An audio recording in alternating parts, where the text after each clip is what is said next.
بسم الله الرحمن الرحیم. دوستان عزیز سلام، به کانال نوید سلامتی خوش آمدید. دکتر نجفپور هستم با تخصص فیزیولوژی گیاهان دارویی و در خدمت شما هستم با موضوع کبد.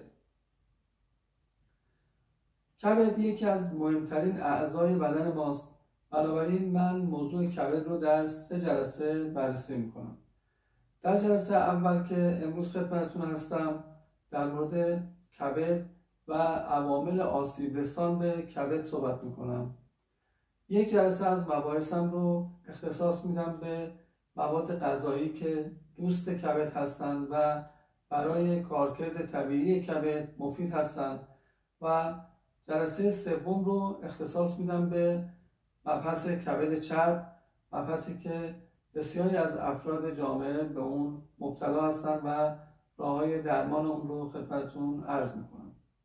پس مبحث امروزمون در مورد کبد، نقش اون در بدن و عوامل آسیب رسان به کبد هست. کبد یکی از اعضای مهم بدن هستش که در حفره شکمی و در سمت راست و در ناحیه زیر دنده ها قرار گرفته. از مهمترین نقش های کبد اگه بخوام خدمتتون عرض کنم، میتونیم به دفع سموم و تصفیه خون توسط کبد صحبت کنیم. کبد عضوی از بدن هستش که خون وقتی از کبد عبور میکنه مواد سمی که در خون وجود داره، مواد شیمیایی مضری که در خون وجود داره توسط سلول های کبدی از خون گرفته میشه و دفع میشه. دومین نقش کبد تنظیم میزان قند خون یا گلوکوز خون هست. کبد به عنوان یک جای ذخیره گلوکوز اضافی خون در بدن مطرح هستش، به این صورت که اگر قند خون ما یا گلوکوز خون ما از حد طبیعی خودش بالاتر بره، کبد این گلوکوز اضافه رو از خون گرفته و به صورت ترکیبی به نام گلیکوژن در خودش ذخیره میکنه.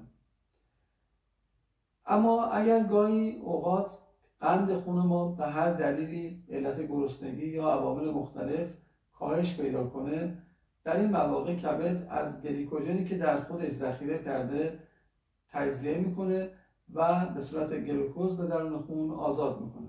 پس بنابراین نقش دوم کبد تو بدن ما تنظیم قند خون ما هستش، تنظیم میزان گلوکوز خون ما هستش. چون اگر گلوکوز خون از حد طبیعی بالاتر بره، یه سری مشکلات رو برای بدن ایجاد میکنه که همون دیابت هست، و اگر گلوکوز خون از حد طبیعی کاهش پیدا کنه، سلول های ما دچار گرسنگی و کمبود انرژی میشن. پس این هم یکی از مهمترین نقش های کبد در بدن ماست. سومین نقش کبد تولید صفرا هستش. صفرا یه ماده قلیایی هستش که از کبد که در کبد تولید میشه و از طریق مجاری به کیسه صفرا منتقل میشه و در نهایت از کیسه صفرا به 12 یا بخش ابتدایی روده باریک ما وارد میشه و در گوارش و هضم چربی ها نقش مهمی داره. از نقش‌های دیگر کبد تولید یه سری از مواد هستش که به انعقاد خون یا لخته شدن خون کمک میکنن. اگر قسمتی از بدن ما آسیب ببینه، زخم بشه، دیدیم بعد از مدت کوتاهی خون اصطلاحاً بند میاد و خون لخته میشه. این انعقاد خون یا لخته شدن خون یا همون بند اومدن خون عواملی رو لازم داره که یکی از مهمترین این عوامل توسط کبد تولید میشه.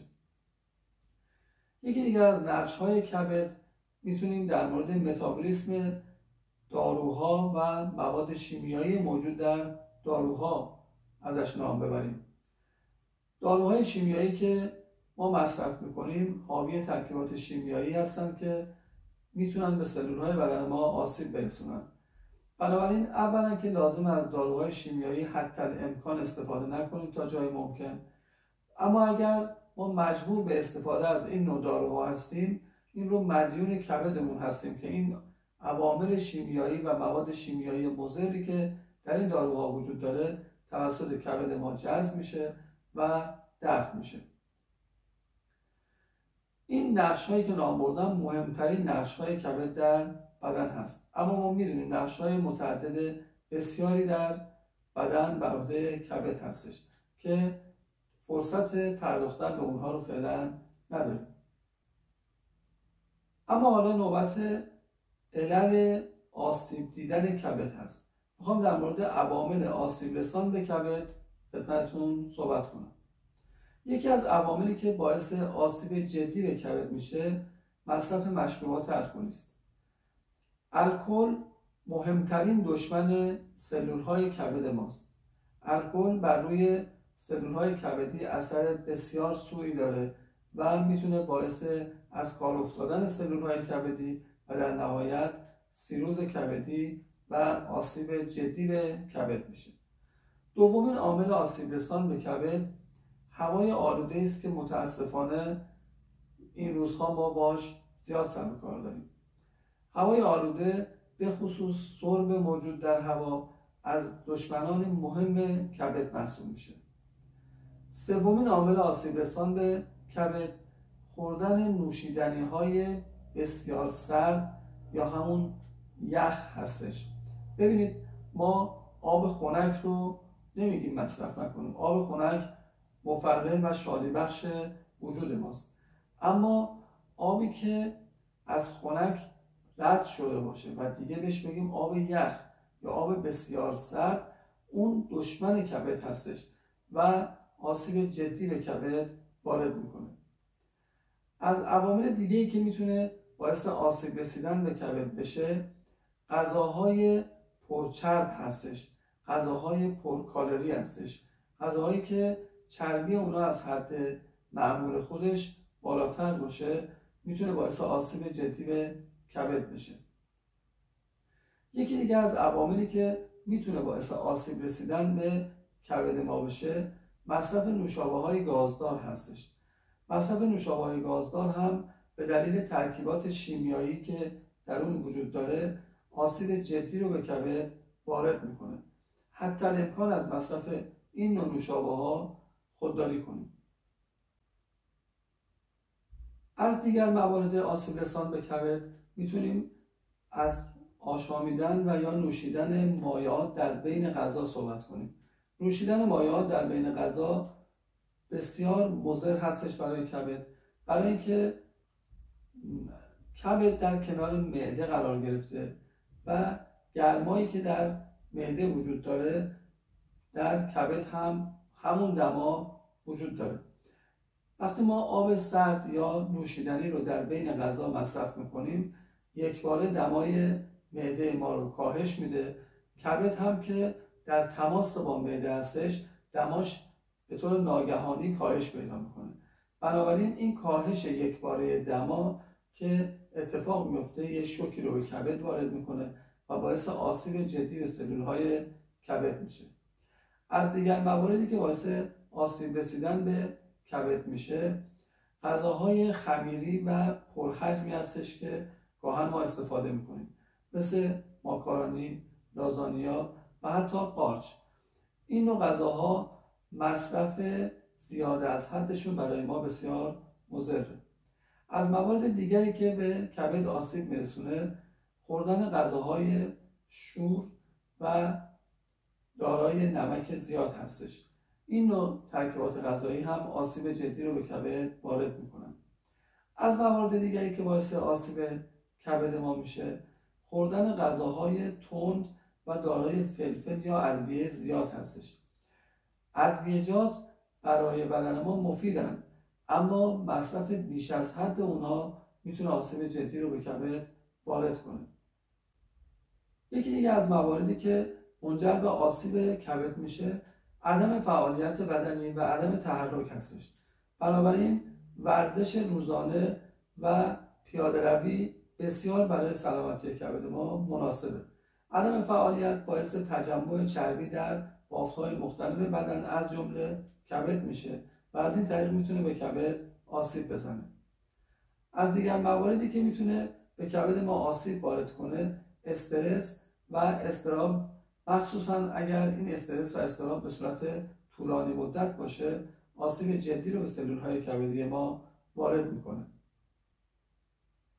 از موارد دیگری که میتونه به کبد آسیب بزنه مصرف زیاد از حد روغن‌ها، به ویژه روغن‌های صنعتی که امروزه در زندگی روزمره ما بسیار استفاده میشه. روغن‌های مایع، جامد، همه اینها روغن‌هایی هستند که میتونن به کبد آسیب برسونن. در مصرف روغن‌ها اگر بتونیم از روغن‌های طبیعی استفاده کنیم، روغن دنبه و روغن زیتون، این روغن‌ها سازگاری بیشتری با بدن ما و کبد ما دارند. اما روغن‌های صنعتی دشمن مهمی برای کبد ما محسوب میشن. یکی دیگه از مواردی که میتونه به کبد آسیب برسونه شیرینی‌های صنعتی است. انواع شیرینی‌ها، شکلات‌ها و قندهایی که در داخل مواد غذایی مختلفی است که ما ازش استفاده می‌کنیم. مثلا در داخل آدامس قند مصنوعی که اضافه میشه، در داخل شکلات‌ها قندهای مصنوعی که بهشون اضافه میشه، اینها دشمن کبد محسوب میشن.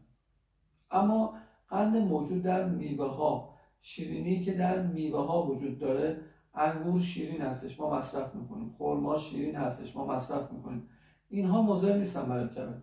ولی این قندهای مصنوعی که به بعضی از این تنقلات و این شیرینی ها اضافه میشه، اینها برای کبد ما بسیار آسیب رسان هستند. و نکته دیگه‌ای که میخوام در مورد آسیب کبدی باهاتون صحبت کنم این هستش که یه باور غلطی در بین ما هستش که گفته میشه پاستیل و یا ژله هایی که به عنوان دسر استفاده میکنیم غضروف ساز هستن، استخوان ساز هستن و برای بدن مفید هستن. نه، کاملا این باور اشتباهی هستش. این نوع ترکیباتی هستن که برای کبد ما مضرن به خاطر نوع افزودنی هایی که بهشون اضافه شده، انواع رنگ هایی که به اینها اضافه شده، همه اینا برای کبد ما مضر هستش و ترکیب مفیدی تحت عنوان ترکیب غضروف ساز یا استخوان ساز در این پاستیل ها و در این ژله ها وجود نداره. پس تا اونجایی که ممکنه برامون از مصرف این نوع غذاها هم توصیه میکنیم که خودداری کنیم. خب عزیزان، این مواردی که خدمتتون عرض کردم جزء عوامل آسیب رسان به کبد هستش و ما با رعایت این مسائل میتونیم از آسیب دیدن کبد، این عضو مهم بدنمون، جلوگیری کنیم. اگر مطالب کانال ما برای شما مفید هستش، دکمه سابسکرایب رو لمس کنید و عضو کانال ما بشید و لایک هم فراموش نکنید. امید سلامتی و پیروزی شما. خدا نگهدار.